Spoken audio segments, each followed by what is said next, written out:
అందరికీ నమస్కారం. శ్రీనివాస్ చెప్పే కథలకు మీ అందరికీ స్వాగతం. ఇప్పుడు మనం వినబోయే సీరియల్ తొలి ప్రేమ 7వ భాగం. రచన కొమ్మూరి సాంబశివరావు గారు. మరి సీరియల్లోకి వెళ్దామా?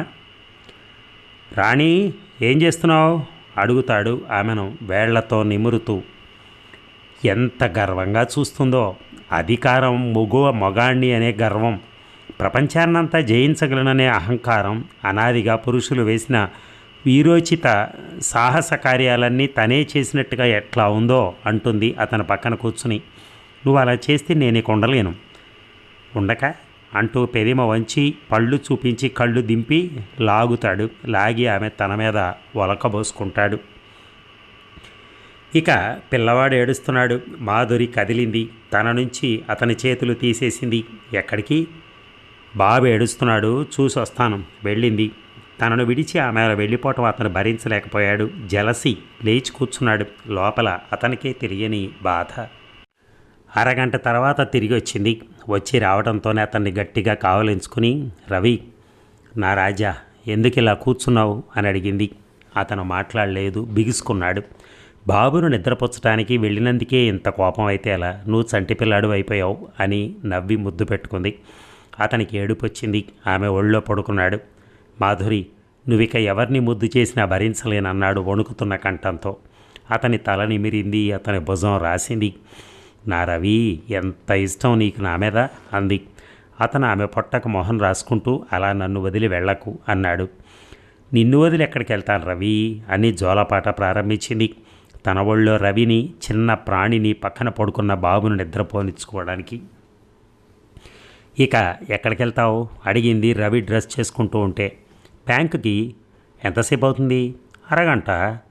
అరగంటే త్వరగా రాలేవా? వచ్చేస్తాను అని అతను వెళ్ళిపోయాడు. బాబును తెచ్చుకుంది. కాసేపు ముద్దు చేసింది. కితకితలు పెట్టి నవ్వించింది. ఒళ్ళో పడుకోబెట్టుకుని ఆడిచ్చింది. చిన్న పొన్ను, వేడి నీళ్ళు ఉన్నాయా? ఇవాళ బాబుకి నేను నీళ్లు పోస్తాను. పిల్లవాడికి నీళ్లు పోస్తోంది. రవి వచ్చాడు. మాధురి, ఎక్కడా? నీళ్ల గదిలో. పరిగెత్తాడు. వెళ్ళి కావలించుకోవాలి, ముద్దు పెట్టుకోవాలి. అరగంట సేపు ఆమె లేకుండా గడిపాడు. ఆమె కోసం ఆకలిస్తోంది అతనికి.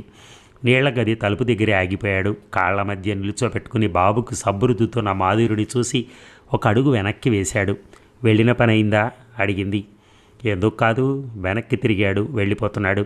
ఆమె మనస్సు చివుక్కుమంది. చిన్న పొన్ను కేకేసింది. అమ్మా, బాబుకి నీళ్లు పోసేసి పౌడర్ వేసి పడుకోబెట్టవే.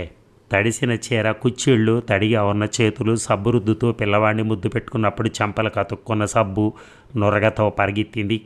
రవి, ఎందుకలా ఉన్నావు? నిన్నెవరైనా ఏమైనా అన్నారా అడిగింది. ఎందుకంటారు అన్నాడు ఆమె వైపు మొహం తిప్పకుండా. అలా ఉన్నావే మరి? నీళ్లు పోయటం అయిపోయిందా? అప్పుడే వచ్చావే అన్నాడు అక్కసుగా. రవి, నా పిల్లాడికి నీళ్లు పోయటం కూడా తప్ప అడిగింది దీనంగా. తప్పని కాదు మాధురి, అంత అలవాటు చేసుకోవటం మంచిది కాదు. తల్లి చాటు పిల్లాడు అవుతాడు, ఎందుకు పనికిరాడు తర్వాత. అది సరైన శిక్షణ కాదు. ఇలా ఏమేవో చెప్తున్నాడు. అతనికి తెలుసు మాధురి పిల్లవాడికి నీళ్లు పోయటం చూసి తాను భరించలేకపోయానని. ఆమెకు తెలుసు ఆ నిజం. సరే, ఇక ఎప్పుడూ వాడికి నీళ్లు పోయానులే. నీకు కోపం వచ్చినట్టుంది. లేదు, కోపం వచ్చిందని నీ కళ్ళు చెప్తున్నాయి అన్నాడు. ఆమె బాధపడితే భరించలేడు. లేదు రవి, నువ్వు బాధపడటం నాకు ఇష్టం లేదు అంది. ఆవేళ మొదటిసారిగా ఇద్దరి మధ్య పల్చని పొర అడ్డుపడింది. ఏమిటో వాళ్ళకే తెలియదు. నీ పిల్లాడైనా ఇలాగే అంటావా అడిగింది ఆ రాత్రి రవిని. అవును, ఎవరి పిల్లాడైతేనే నువ్వు అలా ప్రేమగా ఇంకొకళ్ళు చూడొద్దంతే. రవి, ఇంత చదువుకున్నావు, కథలు రాశావు, తల్లి హృదయం ఎలా ఉంటుందో తెలియదా? బాబుని ప్రేమించడానికి, నిన్ను ప్రేమించడానికి తేడా ఉంటుంది రవి. లేదు మాధురి, అంతా ఒకటే. ప్రదర్శించడంలోనే తేడా ఉంది, ప్రేమలో తేడా లేదు అన్నాడు అతను. పోనీ అలాగే అనుకో. నిన్ను, బాబుని, రేపు పుట్టబోయే అబ్బాయినో అమ్మాయినో ప్రేమించగలిగే పాటి లోతైన హృదయం లేదా నాకు? ఒక్కళ్ళనే ప్రేమించగలనంటావా అడిగింది. ఏమో, నీ విషయం నాకు తెలియదు. నువ్వు అందరినీ ప్రేమిస్తే సహించగలిగే లోతు నా హృదయానికి లేదు అన్నాడు నిశ్చయంగా. ముద్దు పెట్టుకుంది. సంతోషాన్ని ఇవ్వటానికి ప్రయత్నించింది. కానీ ఆమె మనసులో ఏదో పీకుతోంది. ఇక రవి, బాబుని తెచ్చి నా పక్కన పడుకోబెట్టుకోనా? ఎందుకు? నేను పడుకోవటం విసుగు పుట్టిందా? రవి, ఎందుకలా అంటావు? బాబుకి జ్వరంగా ఉంది. ఆ విషయం నాకు తెలుసు. నీ పక్కన పడుకుంటే జ్వరం తగ్గుతుందా? అడిగాడు రవి. ఎంత కాఠిన్యం! ఏడుస్తోంది. మాధురి ఏడిస్తే అస్సలు భరించలేడు. తనే వెళ్ళి పిల్లాన్ని తీసుకొచ్చి ఆమె పక్కలో పడుకోబెట్టాడు. రవి, నువ్వు మంచివాడివి అని బాబుని తన గుండెలకు అదుముకొని వీపుతో తడుతోంది. అతను లేచి వెళ్ళి కిటికీ దగ్గర నిల్చొని సిగరెట్ తాగుతున్నాడు. పడుకోవా? అడిగింది. నిద్ర రావటం లేదు. ఏ? ఏమో. పిల్లవాడిని నిద్రపుచ్చుతోంది, జో కొడుతోంది. పసివాడు మెత్తని చేతులు తల్లి మెడ చుట్టూ వేశాడు. ఆమె నిద్రపోయింది. నిద్రపోతున్నానని తెలియకుండానే ఒక రాత్రి వేళ నిద్ర లేచింది. రవి తన పక్కన లేడు. పిల్లవాడి చేతులు మెడమేంచి తీసేసి తిరిగి చూసింది. కిటికీ దగ్గర నిల్చుని ఇంకా సిగరెట్ తాగుతున్నాడు. లేచి వెళ్ళింది. ఇంకా నిద్రపోలేదా? ఏమిటి నీ సిగరెట్లు తాగావు? రవి, ఏమిటి పిచ్చి అని అతని చేతిలో సిగరెట్ కింద పారేసి అతని తలను లాక్కొని ముద్దు పెట్టుకుంది. గట్టిగా కౌగిలించుకున్నాడు. ఏడవాలనుంది అతనికి. ఏడుపు రాదు. మాట్లాడాలని, ఏమేవో చెప్పుకోవాలని ఉంది. మాట రాదు. గొంతు పొంగురుపోయింది. మాధురి. ఆమెకు అర్థమవుతుంది అతని తపన, అతని జలసి. కానీ ఏం చేస్తుంది? దగ్గరికి తీసుకుని మంచం దగ్గరికి లాక్కెళ్ళి అతని తలన తన ఒళ్ళో పెట్టుకొని నిమురుతోంది. మాధురి, నేను చచ్చిపోతాను. చచ్చిపోయి నీ కడుపున పుడతాను. అదేమిటి రవి? నువ్వు పూర్తిగా నా దానివి కావు మాధురి. నా దానివి కాకపోతే నేను బతకలేను. నాకు పిల్లాడున్నాడని నీకు తెలుసు కదా మాధురి. వివేకానికి, తర్కానికి, కామన్ సెన్స్కి సంబంధించింది కాదు ఇది. తెలుసు నువ్వు బాబును ముద్దు చేయటం, బాబుకు నీళ్లు పోయటం, బాబుకు జ్వరం వస్తే లాలించి నిద్రపుచ్చటం న్యాయమే. అది నీ బాధ్యత. నీ పిల్లాడి మీద నీకు ప్రేమ ఉంటుంది, ఉండాలి. ఆ ప్రేమే లేకపోతే నన్నెలా ప్రేమిస్తావు? అవన్నీ తెలుసు. తెలిసి భరించలేను. ఎవరో నా గుండె కోసేస్తున్నట్టుగా బాధ. అది నీకు అర్థం కాదు మాధురి. ఆమెకు అర్థమవుతోంది. అర్థమయ్యే భయపడుతోంది. ఈ ప్రేమ, ఇంతటి ఏకాగ్రత, ఇంత స్వార్థం, ఇంత ఐక్యత, ఇంత అసహనం, ఇంత తీక్షణత, ఇంత ప్రేమ అతనికి తన మీద ఉన్నందుకు ఒక పక్క గర్వంగా ఉన్నా ఇంకో పక్క భయపడుతోంది. రంపపు కోత హృదయం రాపిడి ప్రారంభమైందా? ప్రేమ నిలబడదు. పోట్లాడుకుంటారు, విడిపోతారు. అనుభవం కొద్దీ కాదు, ఇన్స్టింక్ట్ వల్ల తెలుసు ఆమెకి. ఎలా ఆ అవాంతరం, ఆ ఘోరం, ఆపద రాకుండా ఆపటం?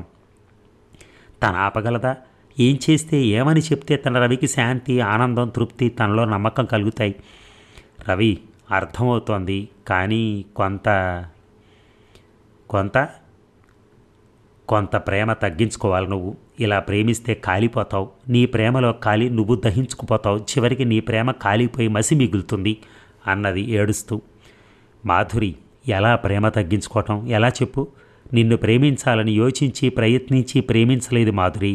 నీ మీద ఈ ప్రేమ ఎందుకు, ఎలా కలిగిందో నాకు తెలియదు. ఆ ప్రేమను తగ్గించుకునే శక్తి కానీ, పోగొట్టుకునే శక్తి కానీ నాకు లేదు మాధురి. నీకుంది అన్నాడు బాధతో. రవి, నాకు ఆసక్తి లేదు. నువ్వు ఇలా బాధపడుతూ ఉంటే చూడలేకపోతున్నాను. రా, నిద్రపుచ్చుతాను అంది. ఇక ఎక్కడికి వెళ్తున్నావు అడిగాడు రవి. నీకు తెలుసుగా, రేడియోలో ఇవాళ పాడుతున్నాను. అవును, మర్చిపోయాను అన్నాడు మొహం ముడుచుకుని. అలా అయిపోయావు అంది ముస్తాబు చేసుకుని అతని దగ్గరికి వెళ్ళి.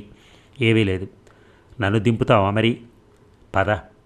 మిగతా ప్రపంచాన్ని, మనుషుల్ని, అన్ని సంగతులు, భోజనం, స్నానం, మంచినీళ్లు మర్చిపోయి తనను ప్రేమించిన మాధురికి తన మీద ప్రేమ తగ్గుతోంది, తగ్గిపోయింది. పిల్లవాడు, రేడియో, తన పాట, వాటి మీదకు దృష్టి పోతోంది. ఎవరో గుండె పట్టుకుని పిసుకుతున్న క్షోభ. చెప్పలేడు, ఏడవలేడు, లోపల దాచుకోలేడు. ఇక రవి, ఎక్కడికి వెళ్ళావు? సినిమాకి. ఎవరితో? స్నేహితులతో. ఆడ మగ? ఒక ఆడ, ఒక మగ కుర్చీలో కూర్చున్నారు. సిగరెట్ వెలిగించాడు. ఆమె వైపు చూడటం లేదు. మరి నన్నెందుకు పిలవలేదు అడిగింది. నిన్న? ఏమో. అంటే అడిగింది కోపంగా. నీకు 150 పనులు, బాధ్యతలు. బాబు వస్తావని ఏడుస్తాడు, లేదా రేడియోకి రిహార్సల్కి వెళ్లాల్సి ఉంటుంది. అందుకే నా దగ్గరికైనా రాకుండా ఇలా దూరంగా కూర్చున్నావన్నమాట. నవ్వాడు బలవంతంగా. నువ్వేగా ప్రేమ తగ్గించుకోమన్నావు అన్నాడు. మాధురి కళ్ళల్లో నీళ్లు నిండాయి. అలా తప్పు నా మీదకు తొయ్యకు రవి. నేను చెప్పింది వేరు. ఇప్పుడు నీకు నిజంగానే నా మీద ప్రేమ పోయింది. ఎందుకు నన్ను నా భర్త నుంచి విడదీసి తీసుకొచ్చానా అని చింతిస్తున్నావు? ఎలా వదులుచుకోవటమా అని ఆలోచిస్తున్నావు? చెప్పేయి, ప్రేమ పోయిందని. నేను నీ మెడకు ఉచ్చులా ఉన్నానని చెప్పేయి. నిజం చెప్పేయి అంది ఆవేశంతో. ఒక్క ఉరుకులో ఆమెను సమీపించి కావలించుకుని, మాధురి, అది అబద్ధం, నీ మీద నా ప్రేమ పోదు, భగవంతుడు కూడా పోగొట్టలేడు అన్నాడు. ఇక అన్నం తిందామా? అన్నం జ్ఞాపకం వస్తోంది. 2 నెలల క్రితం ఆ విషయమే జ్ఞాపకం వచ్చేది కాదే. ఇక రవి, అలా చేయకు, చీర నలిగిపోతుంది. అలాగా బాగా దూరంగా జరిగి 1 నిమిషం తర్వాత లోపల కాలుతున్న మంట చల్లార్చుకోలేక ఇంటిలోంచి వెళ్ళిపోయాడు. ఇక అరగంటలో వస్తానన్నావు అడుగుతుంది. అవును, రాలేకపోయాను, ఆలస్యమైంది. అదే, ఎందుకు ఆలస్యమైందని అడుగుతున్నాను. ఏంటి స్కూల్లో టీచర్ పిల్లాడిని అడిగినట్టు అడుగుతున్నావు? ఎక్కడికి వెళ్ళింది చెప్పటం ఇష్టం లేకపోతే చెప్పనా నాను? మాట్లాడకుండా సిగరెట్ వెలిగిస్తాడు. ప్రభావతి ఇంటికి వెళ్ళావా అడుగుతుంది. రవి సిగరెట్ పారేసి ఎందుకు వెళ్తాను అంటాడు. ఏమో, తప్పు చేశానని క్షమాపణ అడగడానికి వెళ్ళానేవేమోనని. షటప్ అంటాడు. ఎవరతను అడిగాడు రవి. రేడియోలో నాతో పాటు ఒక నాటకంలో వేసిన అతను. ఎందుకు వచ్చాడు? వాళ్ళంతా ఏదో నాటకం వేస్తున్నారట, నేను పాటలు పాడాలట. ఒప్పుకున్నావా? అయితే ఇంకే, రోజు నిన్ను కలుసుకుంటాడు. కలుసుకుంటే నీకు తప్పుండదు. అది తప్ప అడిగింది రెట్టించి.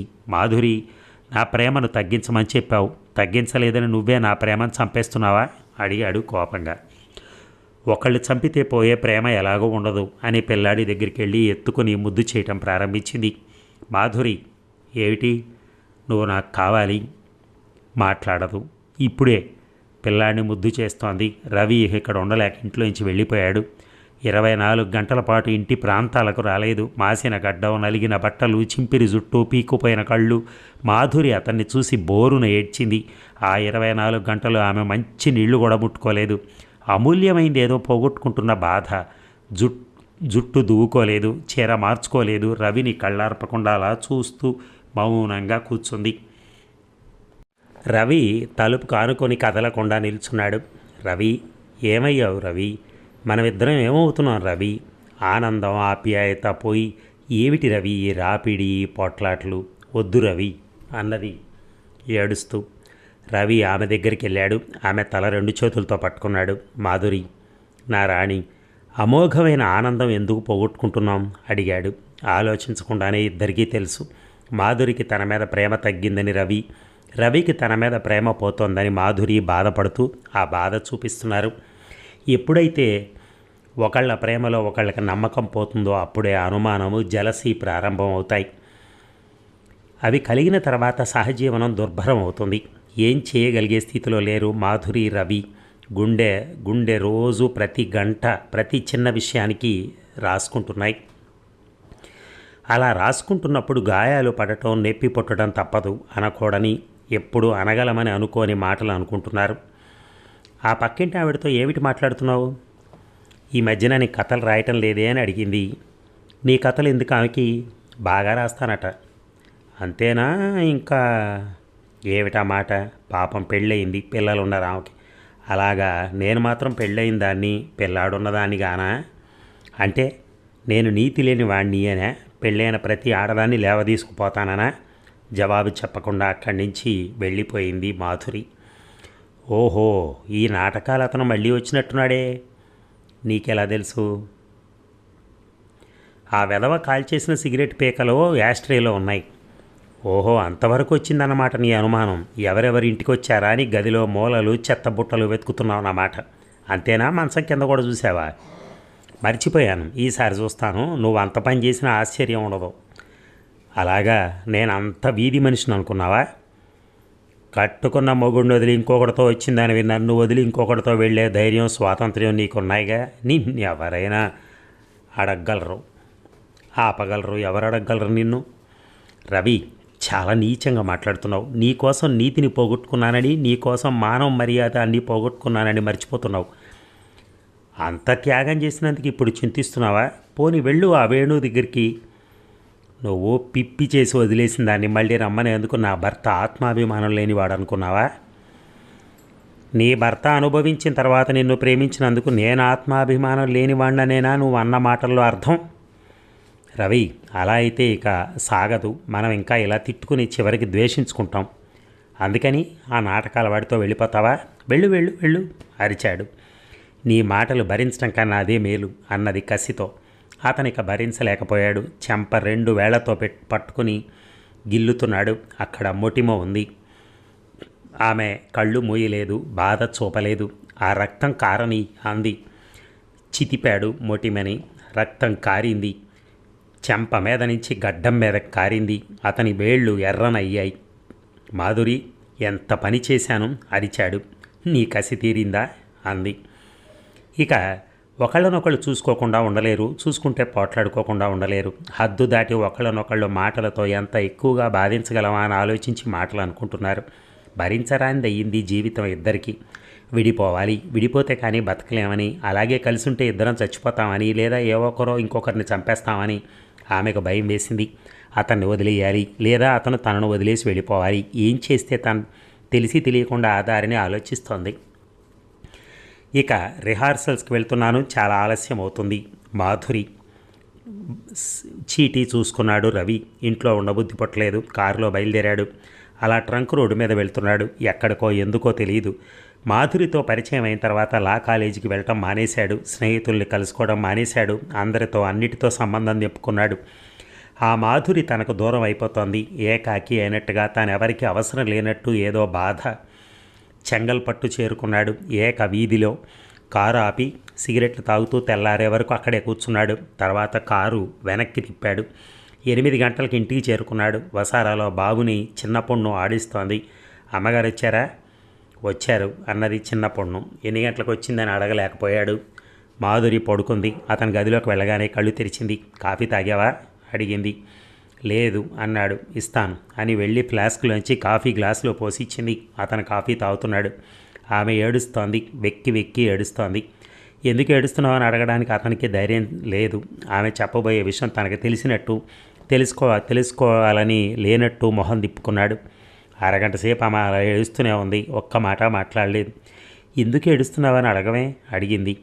చెప్పాలని ఉంటే నువ్వే చెప్తావు కదా. రవి, నువ్వంటే నాకెంత ఇష్టమో, ఎంత ప్రేమ చెప్పలేను రవి అన్నది ఏడుస్తూ. ఇవాళ కొత్తగా చెప్పాలా? అయితే ఏడుపెందుకు? రవి, మనం ఎందుకు జీవితాలను ఇలా దుర్భరం చేసుకున్నాం? ఎందుకు బాధలు పెట్టుకుంటున్నాం? రవి, మనం కలిసి ఉండలేమని నిశ్చయించుకున్నాం. నిన్న మనం విడిపోవాలనుకున్నాను. అనుకుని ఒక ఘోరమైన పని చేశాను. చేసిన తర్వాత తెలిసి వచ్చింది, నిన్ను విడిచి నేను ఉండలేను, నాకు నువ్వే కావాలి, ఇంకెవరు వద్దు అని ఏడుస్తోంది.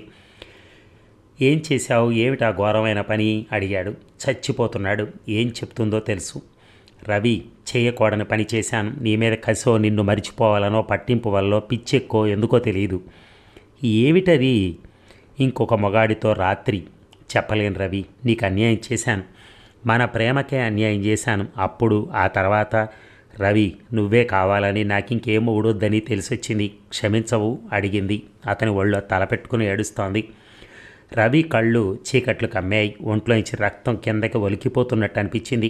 గుండెలో కాలుతున్న ఇనప గుళ్ళు పోసి దొర్లిస్తున్నట్టు అనిపించింది. చచ్చిపోయినట్టు అనిపించింది. మనసు మొద్దుబారిపోయింది. ఆలోచించే స్థితిలో లేడు. మాధురి చేసిన పనిని గురించి కూడా ఆలోచించటం లేదు. రవి, నన్ను క్షమించవు అడిగింది దీనంగా. నిట్టూర్చాడు. నెమ్మదిగా ఆమె తలను తన ఒళ్ళోంచి తీసేశాడు. లేచి నుంచున్నాడు.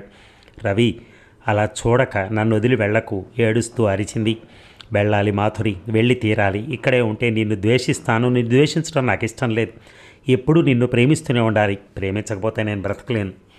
రవి, వెళ్లకు. వెళ్ళినా మళ్ళీ వస్తావు. నన్ను విడిచి నువ్వు ఉండలేవు. నిన్ను విడిచి నేను ఉండలేను అంది తొడల చుట్టూ చేతులు వేసి. అవును, నిన్ను ప్రేమిస్తున్నాను, అందుకే వెళ్ళిపోతున్నాను. నిన్ను ప్రేమిస్తూ నీకు దూరంగా బతకగలను అనుకుంటాను. బతకలేకపోతే చచ్చిపోతాను, అంతేగాని మళ్ళీ రాను. నన్ను ప్రేమించమని నిన్ను యాచించను. యాచించడం ఏమిటి రవి? నేను నిన్ను ప్రేమిస్తున్నాను. క్షమించు మాధురి, ప్రేమకు అర్థం నాకు తెలియదేమో. ఇవాళ నేను చచ్చిపోయాను. ఇది అసలు చావు. తర్వాత ఎప్పుడో ఇంకో చావుంది. ఈ శరీరాన్ని వదిలిపెట్టడం అంతవరకు ఎలాగో గడుపుతాను. వస్తాను. నీకు గుడ్ లక్. వెళ్ళిపోయాడు. బాధ బయటికి కనపడనీయలేదు. కానీ గుండెలోంచి రక్తం కారిపోతోంది. ఏడవలేదు, కానీ కళ్ళల్లోంచి నీళ్లు ధారలుగా కారుతున్నాయి. చచ్చిపోతున్నాడు, కానీ బతకాలి. బతక్కపోతే తన ప్రేమకు అపజయం. తను బతకాలి, చచ్చిపోవాలి. చచ్చిపోయినా బతకాలి. బతికి బతికి చివరికి చచ్చిపోవాలి. ఏమిటో అర్థం లేదు. పిచ్చి పట్టింది. జుట్టు పిక్కోవాలి, తల బాదుకోవాలి, గుండెను బయటికి లాగి ముక్కలు చేసి కింద బారేయాలి. బరువు బాధ భరించలేకుండా ఉన్నాడు. తను లేడు, ఉన్నది నీడ. భగవంతుడా, మాధురిని ఎందుకు ఇలా ప్రేమించాను? ఇంకా ఎందుకు ప్రేమిస్తున్నాను? ఎందుకు అసహ్యం కలగటం లేదు? ఎందుకు కసి రాదు? బ్రతకలేడు, చచ్చిపోతాడు. ప్రేమించలేడు, ప్రేమించకుండా ఉండలేడు. మాధురి చేసిన పని తలుచుకోలేడు, తలుచుకోకుండా కూడా ఉండలేడు. కదలలేడు, కదలకుండా ఉండలేడు. చచ్చిపోవాలి. చచ్చిపోతే ఈ బాధ, ఈ క్షోభ, ఈ రంపకోత, ఈ నరకం తప్పుతాయా? ప్రేమ శరీరాంతి కాదు, హృదయాందో ఆత్మదో అంటారు. ఆత్మ చావదంటారు. అయితే ఈ ఆవేదన, ఈ నరక బాధ, ఈ మంటల కాల్పు ఇంకో జన్మలోనూ తర్వాత జన్మలోనూ ఆత్మ భరించాల్సిందేనా? భగవంతుడా, నువ్వు ప్రేమనంటారు, ప్రేమే నువ్వంటారు. ఏమిటది? చచ్చి చావని, బతికి బతకని ఈ జ్వాల, ఈ గుండెమంట, భరించరాని ఈ బాధ నువ్వేనా? కారు ఒక రోడ్డు పక్కన ఆపి కారులోనే కూర్చున్నాడు రవి. మరి ఈ భాగం ముగిద్దామా? మళ్ళీ రేపు కలుద్దాం. Thank you.